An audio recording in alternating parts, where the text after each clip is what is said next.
கர்த்தருடைய நாம் மகிமைப்படுவதாக.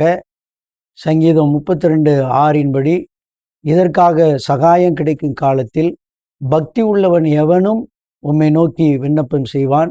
மிகுந்த ஜலப்பிரவாகம் வந்தாலும் அது அவனை அணுகாது. இந்த நாளிலே நமக்கு இந்த பூமியில வாழும்போது சகாயம் வேண்டும். சகாயம் வேண்டுமானால் என் இருதயம் அவரை நம்பியிருந்தது, நான் சகாயம் பெற்றேன். அது ஒரு பெரிய இரக்கத்தை நாம் பெற வேண்டும்.